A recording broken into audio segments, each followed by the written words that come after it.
1 second. The technical.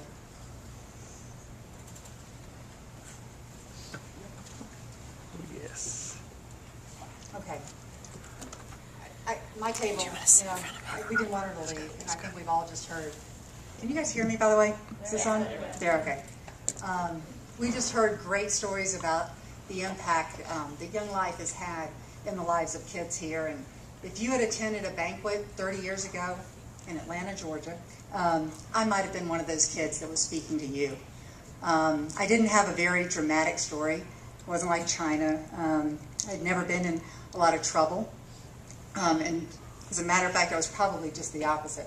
I think the term was goody two-shoes back then, or teacher's pet.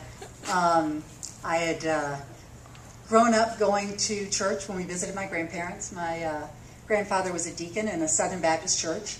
My grandmother ran the nursery, and I would help out there. And my mother, on the other side of the family, had been a church pianist. So I grew up learning Bible study, Bible stories, and just with good morals. And it was kind of natural when I got to be junior high age that I started singing in the youth choir. And like you kind of heard tonight, you kind of feel God's presence. But it wasn't until I started going to Young Life, and you kind of heard this too, it wasn't until I started going to Young Life that I really understood what it meant about how much God really loved me and wanted to have a relationship with me. And my very first weekend camp was at Windy Gap, North Carolina. And there's a little red arrow, if you can see it, and sitting on that wall at my first camp is when I asked Christ to come into my heart.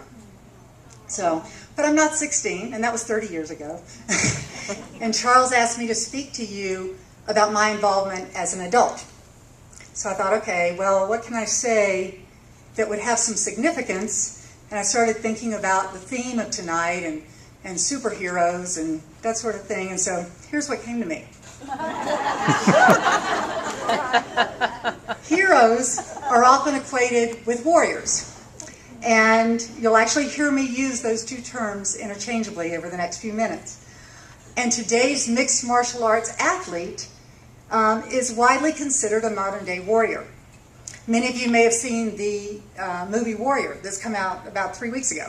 It's gotten rave reviews, very popular, and I think it just shows how relevant this sport is in today's pop culture.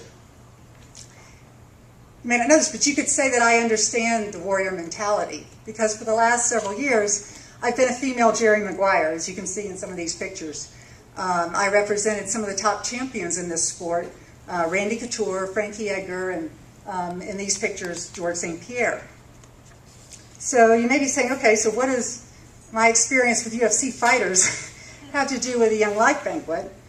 And I would say that my recent professional experience has given me a unique and profound insight into the impact that celebrities, particularly sports celebrities, have on teenage kids. Teenagers' preferences and tastes greatly influence America's cultural identity, and the people they look up to as role models matter a great deal in determining where our culture is going to be in the next generation of consumers and citizens. And marketing executives know this, and they spend a great deal of money paying sports celebrities and other celebrities endorsement fees as brand ambassadors because they know the value that's going to generate in our idol-worshiping culture. But obviously it's not limited to just sports celebrities. MTV and reality TV have made celebrities out of Snooki and The Situation. And you can see billboards that they're going to be hosting a party at a club on the Strip and be paid insane amounts of money. If you saw the Forbes list, I think it was last month, that came out of the 100 most influential women in the world, Lady Gaga has surpassed Oprah Winfrey. And I don't know if many of you can think of news items that have captured more media coverage in the last year than either Charlie Sheen or Casey Anthony. So, if we look at this pop culture that's led by Snooki and Lady Gaga and Charlie Sheen, you might think we're losing the battle for influence with our teenagers. But superheroes fight battles, right? And in the case of kids, not only the stories you heard tonight, but research shows that the battle for influence in their lives can be won by those who have a direct relationship with them. So I'm going to get a little serious with you, and then I'm going to have a little fun in a minute. But for the next few minutes, I want to share with you some of this research. And it was done by a group called the Barna Group, and they surveyed nationwide teenagers 13 to 17 years old. And they asked them to identify the person that they view as a role model other than their parents. And a majority of the teens said that the people they admire and imitate the most were those that they had a personal connection, friendship, or interaction with. There are about 4 key points that came away from this survey, and I want to go through them, and I'm going to spend a little bit more time in my notes just to make sure I get it right. First, more than 2 out of 3 teens identify people they know personally as their primary role model. Secondly, they want to get ahead, accomplish goals, and overcome obstacles. These are not bad goals in and of themselves, but they reveal a unique American focus, I think, on ourselves and on tasks instead of on God and on others. And this next point I thought was very telling. They rarely identified spiritual mentors as role models, even though they were involved in spiritual activities such as going to youth group. And I'm going to digress for a minute and tell you a story about myself. When I was in college, one of my jobs during the summer was as a summer youth minister. And I tried to draw upon my experience with Young Life in this. First activity we had was taking the kids to an amusement park called Six Flags Over Georgia. Showed up at the church, loaded on the bus with other adults who were there to help chaperone, and the kids are looking at me really strange. I'm like, what's wrong? And they're like, why are you in the back with us? Aren't you supposed to be up front, you know? And I thought, no, how am I going to gain your trust? How am I going to win the right to be heard if I'm sitting up front with my back to you? So if that's still occurring in a lot of youth groups, now number 3 starts to make sense. And it's why Young Life's method, I think, is a much more effective method of reaching kids. The last point is that of those who did not identify someone who is in their immediate circle of influence, they identified someone that was a public figure.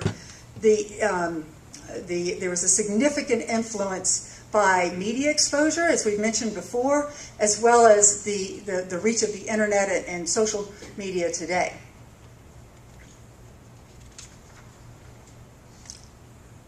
Go back 30 years again. I know, it's tough. When I was a teenager, MTV had just come out, and they showed nothing but music videos. There was no reality TV, there was no Jersey Shore. We didn't have, here we go, didn't have cell phones, didn't have YouTube, didn't have texting, didn't have the internet, didn't have Facebook. And I'd see this table, or like, how do they talk to each other, right? You're wondering. We managed somehow, just like our parents did before us, but I'm digressing. The one thing that was the same 30 years ago as it is today is the difference that adults make in the lives of kids. I can't tell you every high school teacher. I can't tell you the name of every high school teacher I had. A few, but not everyone. Every Sunday school teacher, every youth worker. But I can guarantee you I remember the names of my Young Life leaders. And they were Norma Castro and Debbie Edwards. They were, and I just made up this phrase, my influence warriors. When I graduated college and I had the opportunity to volunteer, I jumped at it because I wanted that same chance to make a difference in the lives of a teenager. Even though I was experiencing professional success at the time, my volunteer work with Young Life provided a necessary balance and was 10 times much more satisfying because I had those relationships with kids. And one of the most gratifying moments was when one of the girls that I was particularly close to, her name was Haley, and I'd known her since junior high at church, and then she was a Young Life kid and a campaigner girl, and she reached out to me and she said, you know what, Sherry, I've become a Young Life leader. So I saw it come full circle, and that meant a lot. Yes, that's me with a little white arrow, by the way, at Windy Gap Camp. As Charles mentioned, 2 years ago, I showed up at this very banquet not knowing a soul. I had just responded to an email invite that I accepted. But I did have the advantage that I knew Young Life. And at the time, my professional life did not give me the time to have a personal relationship or personal involvement, but I was able to support the organization financially because I had been blessed in my career. And this past summer, I had the opportunity, I promised you it was going to get light here. This past summer I had the opportunity to visit Lost Canyon while the Vegas kids were there at camp. And it had been 20 years since I had stepped foot on a Young Life property. So I was really kind of curious to see, how things looked these days. So I put together a few then and now shots so you guys can get some feel for what I saw. So the first thing is somebody went and changed the logo. The merchandise looked a little bit different. It was still about the best week of your life. And I had two girls, and my cat convinced me to go on the swing at Lost Canyon and made me pull the ripcord. Didn't know what I was getting myself into there. The entertainment, the program was still fun, a little bit different, but kids are still having a great time. The food is still wonderful, and it's served by other kids who aren't being paid, but they're just there working their tails off, making sure that the campers have a great experience. That was the same. And I remember remarking to Charles and to Linda Ann, there was such a sense of familiarity over that period of time that just struck me. The songs, I didn't recognize a lot of them, I'll be honest. The words had changed. But at its very core, Young Life is still about relationships. It's about adults that take an interest in kids and love them and want them to get to know God and have God in their life. My guest tonight, I have a table here that is primarily Vegas area business professionals. And they include a personal chef who's opening a restaurant.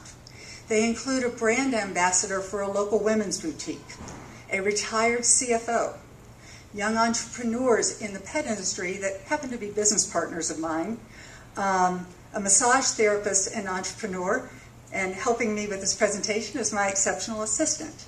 Now, none of us are typical supporters of Young Life. We don't have kids in high school right now, but they know that I strongly believe in this organization and the approach and method that's been employed by this ministry and how it can significantly impact the lives of kids in Las Vegas. So they came because I dragged them? No. They came because I asked and they were willing. And I'm speaking to you because Charles asked and I was willing. And whenever I have been willing, I have been rewarded, including tonight. My guests have rewarded me with their support. You guys have rewarded me with your attention, and you're indulging my little trip down memory lane here. And I just thank you for the opportunity to share with you what Young Life has meant in my life. So, if you want to laugh a little bit, there's a few more 80s, 70s, and 80s photos here from a Western tour I did as I leave. Thank you.